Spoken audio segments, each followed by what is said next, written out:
Aktres na si Gladys Reyes inalala at sobrang lungkot sa pagdalaw sa lamay ng beteranang aktres na si Miss Jacqueline Jose.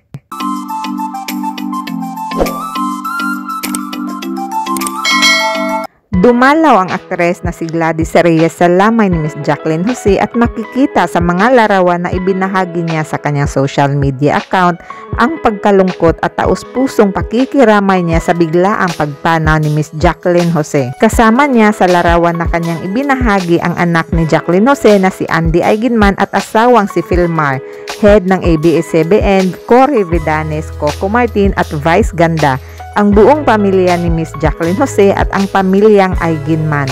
Sa ika-6 na gabi ni Miss Jacqueline Jose, dinagsa pa rin ng mga artista at mga kasamahan sa trabaho ang kanyang lamay. Saad naman ni Gladys sa kanyang madamdaming pagbahagi, sana alam ni Ate Jane at Jacqueline Jose na ang dami-dami nagmamahal sa kanya at kung paano siya nag-iwan ng tatak sa bawat taong nakasama at nakatrabaho niya.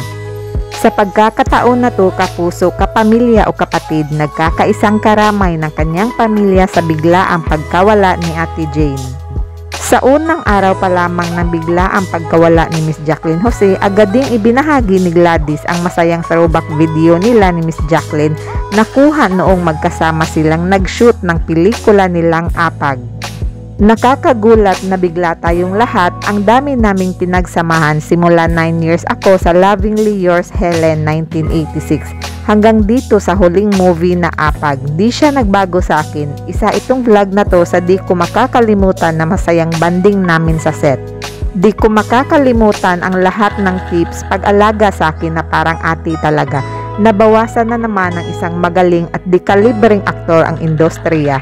Mamimiss namin ang nag-iisang Jacqueline Jose. Kaya labis na lungkot ang nararamdaman ni Gladys sa biglaang pagkawala ni Miss Jacqueline Jose dahil sa kanyang magandang kalooban at napakabuting tao. Ibinahagi din ni Gladys ang isa pang video sa kanyang social media account kung saan nagsama silang muli sa GMA Public Affairs na series. To the One I Love ang pamagat nito. One of the reasons why I love working with Ate Jane is her versatility. Here's one of our scenes together in a GMA Public Affairs series before To the One I Love. She is indeed funny on and off cam. We just look at each other and we already know what to do. Her delivery of punchlines, timing, and facial expression were epic. This is one of the many things that I will miss about her. Narito ang masayang video ni Miss Jacqueline Jose na inaalala ni Miss Gladys Reyes. Asus, alam mo, bagay na bagay ka sa bahay na. Pag alis namin kahapon, alam nyo ba, tsaka na siya pumasok ng kwarto niya. Ang sosyal. Kami ang mga pamilyang kalulu, kaya brown. Pero tingnan mo naman, doon yan. Doon yan. Gladys. Nagpapasukat na lang gang. Si Tita Jane ang bago. I love you, TJ. I love you. I am so proud of you. Promise. Mata lang. Anong sinabi ko rin ito? Hindi, turo mo yan sa akin. Alam mo yan. Hindi. 2 oras po kami nag-usap bago ang pelikula nito. Hindi, nasa puso mo yan. Sa isip at saka, ano yan? Panatang makabahay. Alam mo, kaya ako sumaya dito sa pelikula kahit puro iyak. Kasi, katsika, si Jane, hindi ko kaya. Amang... Kumapit kayo, ha? Pero anong quote mo of the day? An apple a day keeps the dog. Dok. Antay? Antaan nyo yan. Totoo yan. At talagang personal si Ate Jane. Alam mo, namamaga ako. Dahil pagkain dito eh. Ay, magkapampangan ka ba? Mag-sample ka kapampangan. Oo, nano. Mahal kayo, ne. Dakala pa mga. Dakala pa mga Kenny. Manyam. Kayo Kenny in Pampanga. Ay, tinan mo, o diba? Kaya love na love ng mga kapampangan si Ate Jane. Marami na siyang movies na nagkapampangan siya. At alam mo, na-appreciate nila yun. Kapag kahit na hindi siya talagang pure-blooded, pero nakakapagkapampangan. 31 ako. Tsaka, mengan kaking kai, apag marangle, di ba? Galing ka doon. Marangle, manyaman. Oo nga eh. Anong pinaka-favorite ng pagkain ng Kapampangan? Siyempre sisig. Tapos, lahat.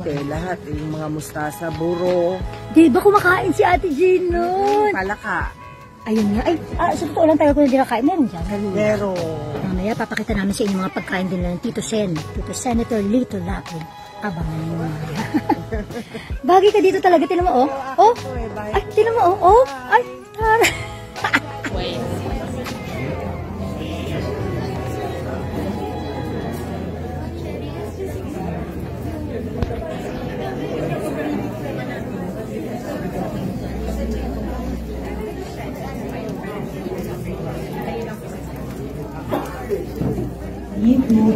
Thank you all in behalf of Nanay's family. Maraming salamat po sa PPL. Maraming salamat Perry and Kuya Ate Babs.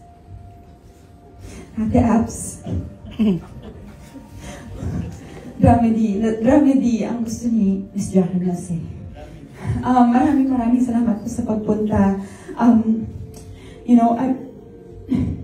Obviously, I'm not surprised, but every day it really warms my heart and it has really helping me cope so much better to see how many people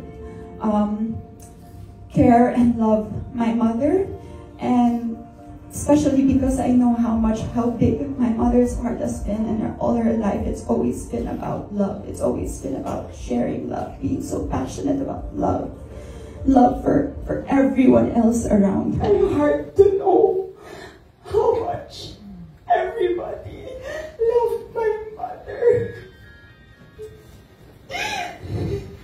It's been helping me so much to see that every single one of you, I know every single one of you because she tells me about all of you.